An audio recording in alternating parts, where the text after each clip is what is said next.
What is going on, everybody? I'm Linko. Thank you for checking out the video. As you can tell from the title and the thumbnail, we are going to be ranking the Remembrance bosses from Lords of the Fallen. There's 12 of them. I'm going to give you my ranking. I'm sure it's going to be different than some other people's rankings, so please do not hesitate. Comment down below. Let me know your opinions. Let's have a conversation about this in the comments. Real quick, I'm going to have my blind playthrough and my review linked in the description, so if you have not checked those out, go check them out. I really appreciate it. I appreciate all the support I've gotten so far. Also, I'm doing a giveaway at 1,000 subscribers. I'm giving away 3 $100 gift codes to a platform of your choice. All you have to do is be subscribed to the channel. I really appreciate all of you. Now let's jump into the video. So starting off with number 12, it should be no surprise, the last spot on the list and possibly the worst final boss I've ever experienced in a Souls-like. We're going to go with Adyr, the Bereft Exile. You could also call him Adyr the Disappointing, Adyr the Underwhelming, Adyr the Horrendous Final Boss. Whatever you choose, he is going to be dead last, without a doubt, the worst boss in Lords of the Fallen. It is a straight gimmick, unfortunately.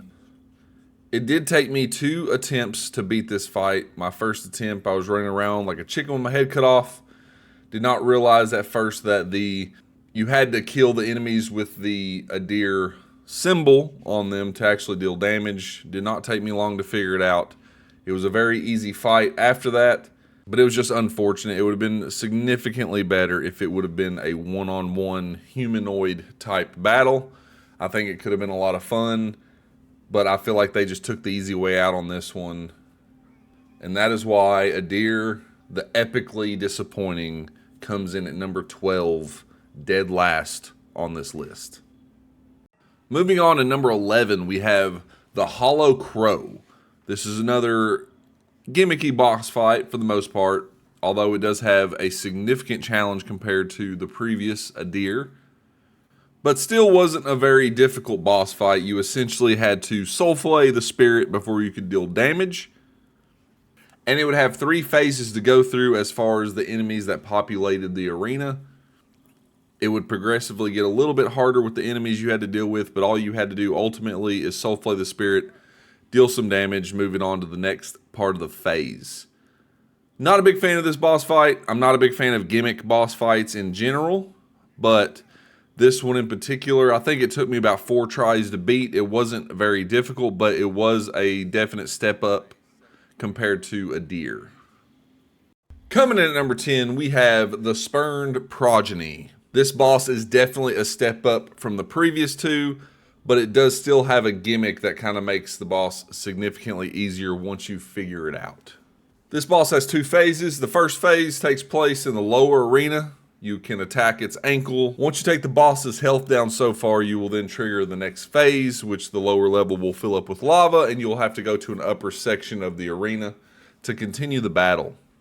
I'm not really sure if the lava ever goes away in the lower level. If you know that, if it does for a fact, please let me know in the comments. But it kind of becomes a ranged battle once you get up top. It does slam its hand down in certain sections where you can get an opportunity to attack, but it's significantly easier just to treat it as a ranged fight. This boss's gimmick is that it has a one-shot attack. It summons an orb of fire. You have a certain amount of time to hide behind sections of the arena so you do not get hit by the blast. Once you figure this out, this fight becomes significantly easier. And that is one of the main reasons why it is sitting at number 10. Okay, coming in at number 9, we're going to have the Congregator of Flesh. I was torn between this one and another boss for the number 9 spot, but I settled on Congregator of Flesh. As far as the large bosses go, I feel like this is a pretty solid one. He has a lot of wide, sweeping attacks. He does some jumping attacks, which will land some AoE damage, so you got to get out of the way. There's no second phase. As long as you take your time, look for your openings, deal your damage, you can take him down pretty easily. That is why he's going to be at the number 9 spot. But all things considered, for the early game, I actually feel like this is a pretty solid boss. At number 8, we're going to have the Hushed Saint. This boss fight has 2 phases. The first phase is dodging attacks while the boss is on horseback. You can knock the boss off of the horse using the umbral parasites around the map. If you can pop them while the boss is riding by on the horse, you will knock the boss off the horse. Once you deal enough damage, it will transition into a one-on-one battle. This boss isn't particularly difficult, I didn't think. It was pretty squishy. I know they've had some updates recently. They've buffed a few of the bosses. I'm sure this was one of them. I feel like its moveset was telegraphed pretty well. It's easy to dodge the attacks. It's easy to find your moments to land your hits. This boss isn't too hard to overcome. It may take you a couple tries, but it's not too bad of a fight, and that's why it is sitting at number 8. Moving on to number 7, and we are going to have the Sundered Monarch. This is the last of the large bosses. I believe this is the best of the large bosses. His attacks consist of large sweeping attacks, and then he has a bunch of AoE attacks. There is a caveat to this boss fight where if you do the Tortured Prisoner side quest, the Queen's Quest, you can get a bottle of perfume, which will stun the boss, allowing you to get a significant amount of burst damage on it. It does make the boss fight a lot easier, but I wouldn't say the boss fight is particularly hard to begin with. I actually don't mind this boss, except for when he does his wide sweeps with the statue. They put spikes under his arms so you can't roll through to dodge the attack. You have to roll back. You have to dodge backwards or you're going to get hit. I thought that was a little cheap, if I'm being honest. But overall, he's not too bad. Depending on the route you take in the game, the ending that you choose, this is essentially your final boss. If you do the Rogar ending or the Radiance ending, you can chalk this gentleman up to being your final boss. As far as large bosses go, he's not too awful bad. And that is why he's ranked number 7. Number 6 on our list is going to be none other than the tutorial boss, Pieta, she of Blessed Renewal. As far as tutorial bosses go, Pieta is a very good one. She basically teaches you the parry mechanic, although you do not have to use that to beat her. Her swings and combos are very much telegraphed for you to have the opportunity to parry her and then land a grievous strike. Her second phase is largely the same, although she will work in some ranged attacks, as well as a spell that you can get whenever you get her remembrance, called Blessed Reflections, that can either do a ranged attack or a physical attack. Both do radiant damage, but depending on where the enemy is, it will do one of those two options as far as the spell goes. I like Pieta, or Pieta, depending on however you want to pronounce her name. She's a very good boss. She comes in at number 6. I really like her as a tutorial boss. And she served as a great start to this game, I feel like. At number 5, we're going to have the Light Reaper. I like this boss. You can actually kill him at any point when you fight him the 4 times. You're meant to kill him the final time, obviously. But I enjoyed it. He was aggressive. Technically, he has 2 phases. Once you get him down to about half health, he powers up and becomes a lot more aggressive. He also hops on the dragon a couple times and has to come through and breathe fire and then jump down at you twice before he'll jump off. And at the end of the fight, the dragon will do a suicide dive with a big explosion, I guess, for one final hurrah. I like the fight. I think it means a little bit more when this guy's kind of after you the entire game and you get to this position and it's the final battle, and once you really take him down, you feel pretty good about it. But I thought getting to this final battle and taking him down, it was done really well. I really enjoyed the boss fight. I liked his aggression. I remember in the previous fights, he would definitely taunt you and just say stuff to call you out, which I actually liked. And to finally give him what was coming to him felt really good. I really enjoyed the boss. But he was pretty straightforward and didn't do too much extra outside of being super aggressive. So he's sitting there at number 5. Coming in at number 4, we're going to have Tancred, Master of Castigations. This boss is sitting at number 4 purely because of the first phase. I absolutely love the first phase of this boss. He brings a lot of versatility in the first phase. He has ranged attacks, he has AoE attacks, he will attack you with a staff, and he also has a shield bash.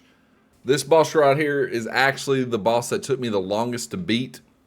I want to say it took me anywhere from 30 to 45 minutes worth of attempts to take him down. And the first phase is putting him at number 4. But I feel like the second phase of this boss fight really drags it down. It was significantly less enjoyable. It kind of felt like they were trying to copy Bloodborne's Blood-Starved Beast in the second phase. Or at least that's the feeling I got about it, but it definitely fell short. I didn't find the second phase of this boss particularly enjoyable. It was just a tank that you had to do chip damage until you got to a certain point. Then it allowed you to do a grievous strike to do a significant amount of damage to the boss. Overall, I really like the boss fight, but like I said, it is mainly because of the first phase. I really, really enjoyed the first phase of this boss fight. And that is the sole reason why it is sitting at number 4. At number 3, we have Judge Cleric, the Radiant Sentinel herself. This was a fantastic boss fight. She has 2 phases. She has a Radiant phase, and then she has an Inferno phase. Both phases played fairly similar. I feel like there was a lot of AoE and physical attacks. The first phase, which is the Radiant phase, at least for me, she was a lot more passive and done a lot more magic attacks and AoE, where in the second phase, you still had that AoE and heavy magic, but she was a lot more aggressive as far as doing her physical attacks and then coming at you. I really enjoyed the versatility and everything this boss did and brought to the table. I would say the only drawback to it is when you fight her, she's basically one of the last bosses you fight, and at that point, you kind of have your build in place. And I would say most of the time, she's probably going to go down relatively easily. Now, with the recent updates and everything and then buffing the bosses, it could have completely changed from my first playthrough, which you're seeing footage of here. But I do feel like once I got to her, I was able to handle her relatively easily because I already had my build set up. I want to say she took me 3 tries to beat. She wasn't too awful tough, but also I was able to burst her down and nuke her with Radiant Magic. But I really liked her as a boss, and I think it is fair to put her at number 3 for sure. Coming in at number 2, we have Howard Dervla, the Pledged Knight. This is another boss that has a variety of attacks that it throws at you. It is very versatile, a lot of different combos. In the second phase, it continues to be versatile with a lot of different combos and different attacks. The second phase gives off a Dark Souls 3 Lothric and Lorien Prince boss fight vibe, at least in presentation. That's kind of what went through my head whenever I was doing this boss and I transitioned into the second phase. It felt a lot like Lothric and Lorien. But I felt like this is a boss that was very, very well done. It is a boss that uses Umbral magic, which is really cool. It's one of the few bosses in the game that use Umbral magic. One of the crazy things about it is this is an entirely optional boss fight. You don't even have to come down here. It is actually missable. I'm personally happy that I found the boss when I did because I fought it at the appropriate moment. I wasn't too overpowered.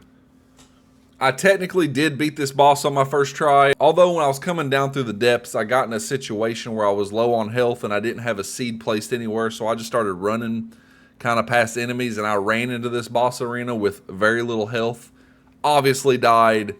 Whenever I reloaded and went down there properly, I found the vestige located outside the boss room, and I was able to take the boss down with my first actual attempt. But I really enjoyed the boss. I thought this was a very, very good one. I'm sure at this point they've probably buffed the boss a little bit, which I'm okay with. But this is 100% one of the better boss fights in the game, and that's why it's sitting at number 2 for me. And finally, coming in at number 1, should be no surprise to anyone, we have Eliane the Starved, which is essentially a dark version of Pieta. She basically has all the attacks and parry timings from the initial fight with Pieta at the beginning of the game, with a ton more attacks added to her arsenal for this fight. She uses Umbral magic, but some of her bigger attacks, she can summon a clone to do a mirrored attack like the Crimson Rector Percival fight. She also summons an entirely independent clone. The caveat to this is the clone has significantly less health, and once you take the clone out, you get a Grievous Strike. It is an automatic stun on her, leaving her open for the big attack. She summons Umbral Eyes that will come at you and deal wither damage. Also, her beam attack will now be performed multiple times in a row, so you have to watch out for that. And she does that while the clone is out, so you really have to be on your toes as far as dealing damage to the clone and watching out to dodge those attacks. She will sit back and attack you with ranged magic and attacks while you are trying to take down the clone. So you have to be very mindful of that and on your toes during this fight.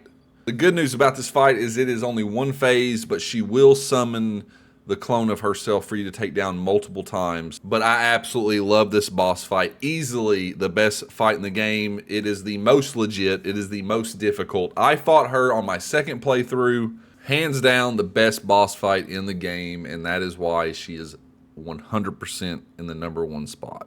Not even close. And that's going to wrap it up. That is my list, my ranking of all the Remembrance bosses in Lords of the Fallen. Comment down below. Let me know what you think. Let me know your list. Do you agree with my number one? Do you have a different number one? I'd love to hear about it in the comments. Let's have that conversation. Do not forget, I'm doing a giveaway at 1,000 subscribers. I'm giving away 3 $100 gift codes to the platform of your choice. All you have to do to enter is be subscribed to the channel. I will also have my blind playthrough of Lords of the Fallen linked in the description, along with my review of Lords of the Fallen. I appreciate all the support I've gotten on that. It's been absolutely awesome. Go check that out if you hadn't. I appreciate everybody watching these videos, and I will catch you on the next one. Later.